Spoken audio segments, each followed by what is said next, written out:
I always feel a little awkward when I'm in a group of gay people and then I'm introduced and it's assumed that I'm gay, and then they find out that I have a daughter. And they'll say, "Oh, well, did you adopt her, or is she yours?" Or and so I have to say, "No, I'm bisexual." "Oh, yeah, right."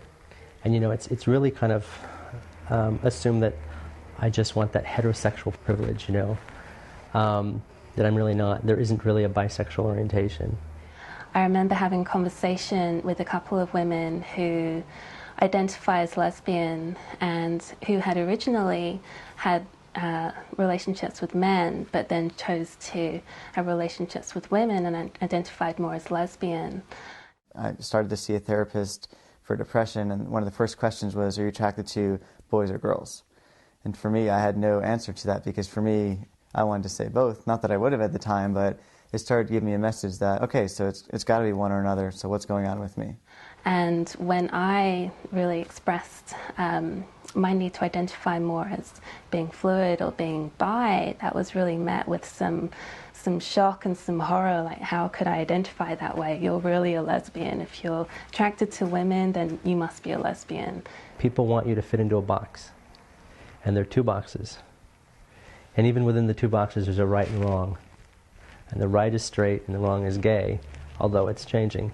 But to have a third box really throws people off. One woman told me, "I can't be bisexual because bisexuality by nature is about promiscuity, and that's not me. I'm a person that likes long-term monogamous relationships." So the negative stereotypes make finding language for the experience very difficult. Or having accepted the truth of her dual attractions and having found a way to articulate this for herself, she may be in what I think is a lifelong stage of maintaining a bisexual identity.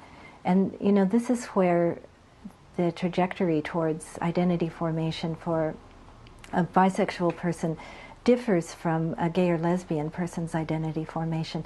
If you're gay or lesbian, and the longer you identify this way, the easier it is to affirm that identity, because your choice of partners, your lifestyle, the community you're in, even your family gradually accommodates to this identity.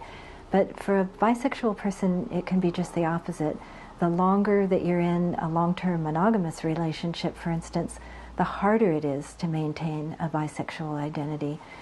The more invisible you become, and the more the culture conspires to try to make you fit a binary definition of sexuality.